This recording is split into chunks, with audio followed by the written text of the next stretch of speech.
Me da muchísimo gusto que ya está aquí conmigo mi querida Karen Lozada, charlando con Karen Lozada. ¿Cómo estás, mi querida Hola, Karen? John. Bien, gracias por estar con calor, nosotros. Mucho calor, estoy despeinado, ¿no? Porque el calor, el sudor y todo. Sí, yo también. Pero no importa, porque aquí mis resentidas y resentidos, eso es lo que menos le importa. Lo que les importa es lo que nos traes la semana pasada, que nos hablaste, Karen, de lo de la UNAM. Fue verdaderamente una exposición increíble, ¿no? Lo que nos diste le gustó mucho a la gente, a nuestra audiencia, y ahora traes otro tema bien importante. Vamos a seguir hablando de la UNAM, ¿verdad? Sí, vamos a seguir hablando de la UNAM, y es un tema que va ligado con lo que acabas de mencionar ahorita, ¿no? A ver. Parte de las herencias del neoliberalismo y de los personajes que encabezan las políticas neoliberales. Sí. Pues hoy vamos a hablar de Lorenzo Córdoba y su regreso a la UNAM. Sí. Después de estar del 2014 al 2023 al frente del INE, y desde el 2011 que estaba en el IFE como consejero, regresa a la UNAM, y pues eso tuvo una explosión tremenda, ¿no? No sé por dónde quieras que empecemos a platicar. Por donde tú quieras empezar. A mí me llama la atención una cosa con respecto a Lorenzo, porque Lorenzo es una persona muy deshonesta y muy mentirosa. Muchas cosas es, pero dentro de lo que sí es, y probado, es deshonesto y es mentiroso. Él aseguró en varias ocasiones que iba a regresar a la UNAM cuando fue consejero del IFE, y no regresó, se fue de presidente del INE, y ahora terminando esto, pues sí va a regresar al INE, porque de momento, va a regresar a la UNAM, porque de momento no tiene otra cosa, pero pues es una persona deshonesta. Platícanos cómo está esta parte, o sea, él, ¿qué es en la UNAM, o qué era en la UNAM, o qué es más bien, qué es en la UNAM, y por qué puede regresar cuantas veces él quiera? ¿Todo el mundo puede hacerlo? No. ¿Todos los que están ahí en la UNAM? No, de hecho no es así. Lorenzo, antes de estar en el IFE y posteriormente en el INE, estaba como investigador titular del Instituto de Investigaciones Jurídicas. Era investigador titular B, porque hay un escalafón también de acuerdo a, pues, al grado que tiene cada uno de los investigadores, y que también eso se traduce en cuestiones económicas. Estaba como ello en el Instituto de Investigaciones Jurídicas, y también daba algunas materias en la Facultad de Derecho. Cuando ingresa al IFE, solicita una licencia en el 2011, pero bueno, esa no vamos a hablar, porque pues de esa no hay nada malo. En el 2014 es cuando empiezan las cuestiones turbias con los amigos de la burocracia dorada universitaria, porque un profesor, un investigador, puede solicitar una licencia de hasta 6 años sin goce de sueldo. 6 años. Sin embargo, cuando Lorenzo es nombrado como presidente del INE, su periodo que votaron los congresistas de Peña Nieto fue de 9 años. Es decir, él solicitó, en teoría, su licencia sin goce de sueldo del 2014 al 2020. Sin embargo, aquí está ya lo turbio. En 2020 hay una ampliación de esa licencia, y en 2021 otra ampliación. Estas ya no están consideradas dentro del estatuto de la UNAM, y se hicieron de un sinfín de artimañas legales que, si nos ponemos a leer qué es lo que dicen, pues solamente se le da vueltas y vueltas diciendo, no, es que tiene derecho y no podemos quitarle lugar porque tiene derecho a esto. Sin embargo, no está ya esto avalado legalmente por parte de las autoridades universitarias. Aquí es en donde ya está esta parte turbia, en la que nos preguntamos, ¿por qué se le dio esta licencia si solamente son 6 años y él estuvo 9 años sin goce de sueldo, y posterior a que termina su periodo en el INE, regresa a la UNAM como si nada hubiera pasado? Él regresa a la UNAM y también se va a Latinus, ¿no? Desenmascarando ahí que él ya va a estar en la UNAM como oposición. Que esto me parece muy interesante por lo que platicábamos la semana pasada, justamente, de que el próximo año van a darse elecciones para un nuevo rector. No sabemos si va a seguir Graue, pero por ahí ya se dice que Lorenzo le quiere entrar a la contienda para estar al frente de la UNAM, lo cual a mí me preocupa muchísimo. No había yo escuchado ese rumor. Sí, es uno de los rumores ahorita más sonaditos, porque el que Lorenzo regrese a la UNAM, pues desató un sinfín de malestar entre los docentes, principalmente los que platicábamos la semana pasada, los docentes de asignatura que están en condiciones precarias. Ya se manifestaron 2 veces por el retorno de este personaje siniestro, pero pero la cúpula, la élite, todos los que están dentro de la academia, sobre todo de la Facultad de Derecho, lamentable que la Facultad de Derecho siga gobernado por estos personajes siniestros del priismo y del panismo, pues lo acogieron con mucho cariño, porque su llegada representa políticamente pues un fortalecimiento a esas posiciones. Al interior de la UNAM. A lo interno de la UNAM, en efecto, sí. Y si bien regresa a la UNAM con un sueldo mucho menor que el que tenía como consejero presidente del INE, que era de aproximadamente ya así, sin impuestos, de 177,760 pesos más o menos, de acuerdo con la Plataforma Nacional de Transparencia, lo que se prevé que gane al regresar a la universidad es alrededor de 44,000 a 50,000 módicos pesitos, más, pues no sabemos. Nada despreciable ese salario, nada ¿verdad? Nada despreciables. Muchos que ya lo quisieran los maestros. Ese salario, los profesores de asignatura serían muy felices con ese salario, más lo que tenga como ingresos adicionales, pues a través de la TIUS, ¿no? Que ya va a ser la estrella semanal de Loret. Sí, préstanos una lana, Lorenzo. No, mejor sí. No, que no nos preste, porque no, yo no quiero. No queremos eso. No queremos tener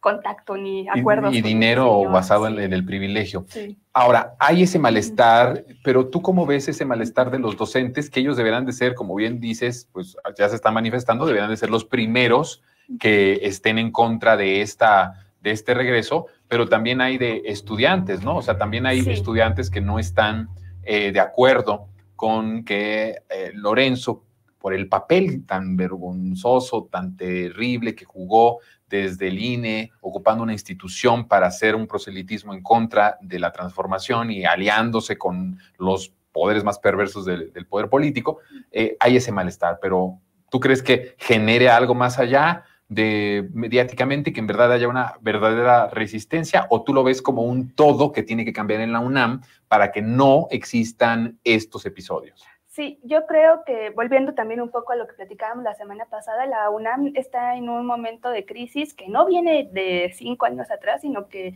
si lo extendemos a lo largo de la historia, ya yo pienso que desde el 2000 para acá está en una crisis muy, muy fuerte, en la que sí, en efecto, hay un sector de estudiantes que está en contra del regreso de Lorenzo Córdoba, pero no podemos negar que hay otro sector también importante que lo está respaldando y que celebra inclusive la llegada o el regreso de este personaje. Y que a mí eso me parece interesante, que yo creo que hay que analizarlo y reflexionarlo. Este sector de estudiantes es el que, uno, desdeña y hace menos con comentarios clasistas, con comentarios que denotan un odio hacia el pueblo, el gobierno de Andrés Manuel López Obrador y la gente que apoya pues a ese movimiento. Y dos, es un ejemplo claro de este pensamiento neoliberal que está introyectado en muchas personas todavía, porque fue un embate cultural tremendo en el que el aspiracionismo es como que la máxima. Y Lorenzo representa eso, representa la máxima del aspiracionismo, del yo primero y después ustedes, y también representa el yo llegué a un espacio de poder, me siento orgulloso de eso y desde ahí hablo a diestra y siniestra contra todos. Y ese sector de estudiantes es el que me preocupa un poco más porque, reitero, no creo que sea una resistencia, como tú lo mencionas, por parte de los estudiantes, el que haga frente al retorno de Lorenzo Córdoba y que pues lo frene o que lo saque, porque bueno, ahí está su plaza con sus artimañas y con sus violaciones a la legislación, pues ahí está, ¿no?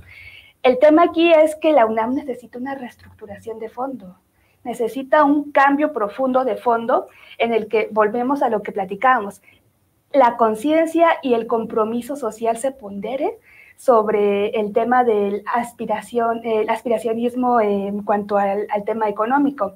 Porque eso es cierto, antes la educación pública, no sé si puedo platicar un poquito de esto nada más. Adelante, bueno, sí, claro. En los 60s la UNAM tuvo una masificación, en general toda la educación pública tuvo una masificación, muchos hijos de obreros, muchos hijos de campesinos, hijos e hijas, lograron acceder por vez primera a las universidades públicas. Y esto generó que tuvieran esta generación, pues escalaran social y económicamente.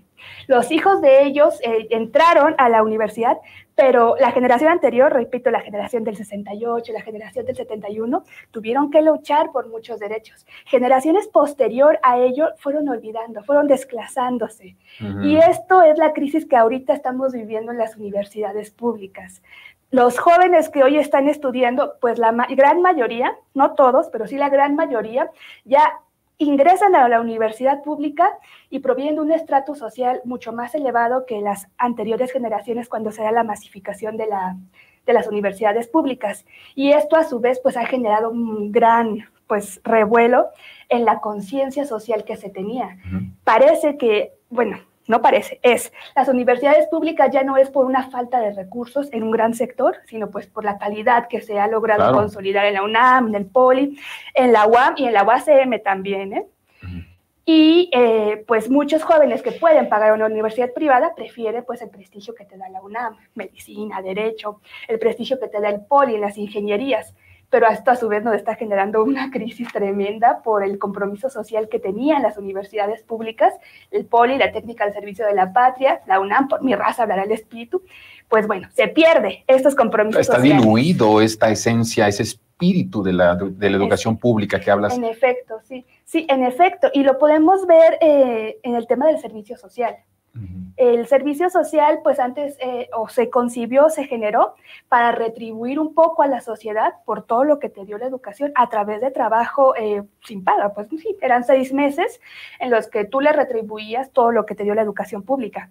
Hoy en día vemos que cada vez más los jóvenes buscan hacer ese servicio social para posicionarse dentro de empresas y ya no por el compromiso que tú como universitario tienes de dar un poquito a la gente, un poquito al pueblo, por esos 4 años y medio, 5 años de estudios que se han pagado con los impuestos de todas las mexicanas y los mexicanos. Así que bueno, toda esta explicación es para que entendamos un poquito que la llegada o el regreso de Lorenzo Córdoba a la UNAM sí representa una serie de resistencias, pero eso solamente es por un sector. El otro sector lo está abrazando, lo acoge y lo utiliza como un referente de este espíritu que ellos dicen democrático, ¿no? De este espíritu que le hace frente al autoritarismo, que sabrán ellos cuál autoritarismo es, porque pues yo nunca había visto tanta libertad como ahora, pero es su discurso. Claro.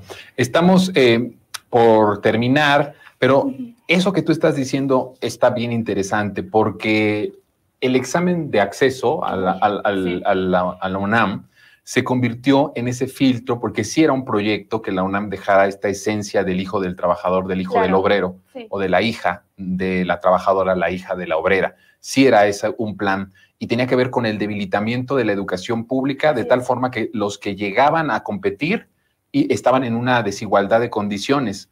El que estudió en una secundaria de un pueblo alejado de la montaña, de Guerrero, no iba a ser el mismo que el que venía de una escuela privada de monjitas, ¿no?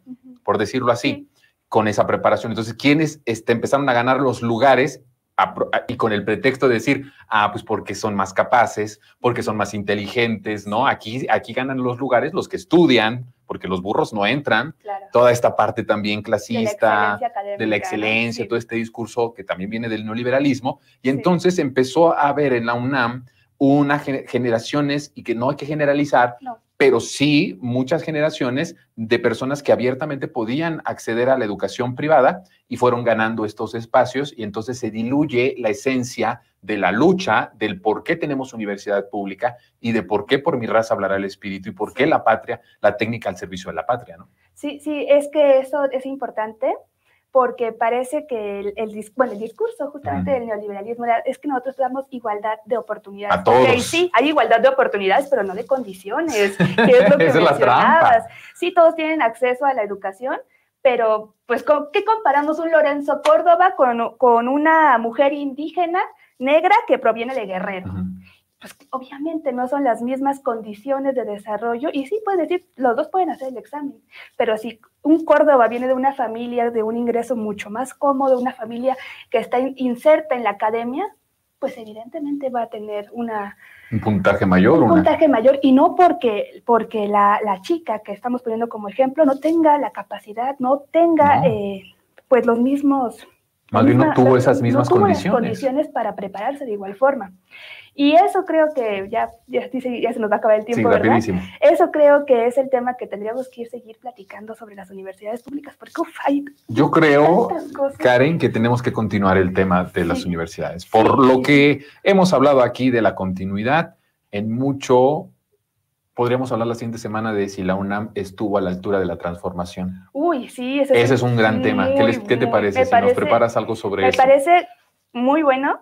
Yo creo que ahorita concluyo, se vienen tiempos turbulentos en las universidades públicas. El que regrese personajes como Lorenzo Córdoba, que representa la corrupción y la antidemocracia, da cuenta de la crisis que se está viviendo a lo interno de la UNAM, en este caso, pero no quedan exentas el resto de las universidades públicas. Sí, porque solo hablamos como de la UNAM como si fuera la única pública, pero en los estados hay universidades públicas. De universidades públicas. Aquí tenemos a la UAM y al Poli también. Que son otros. Hay que ver después qué está pasando también en estos espacios, justamente para abrir esta reflexión tan necesaria en un momento de transformación y en un momento en el que o cambiamos o seguimos igual en todo. Claro, y que además es uno de los puntos medulares que la derecha no quiere que la transformación penetre, que es en los universitarios, que es en los jóvenes. Hay esa intención, como ya lo habíamos dicho también en programas pasados, de poner a pelear a la juventud con esta cuestión de las becas, ¿no? Y lo tramposo que manejaron el tema en los medios de comunicación, para que pierda el movimiento de transformación a los jóvenes. Ellos saben que al perder ese grupo social, pierden energía e ímpetu y relevos generacionales, que eso es muy importante. Totalmente. Pero el tiempo ya se nos terminó. Muchas gracias, Karen. Gracias, John. Nos vemos el próximo martes. Nos vemos el próximo martes. Nosotros vamos con nuestra sección con Hernán.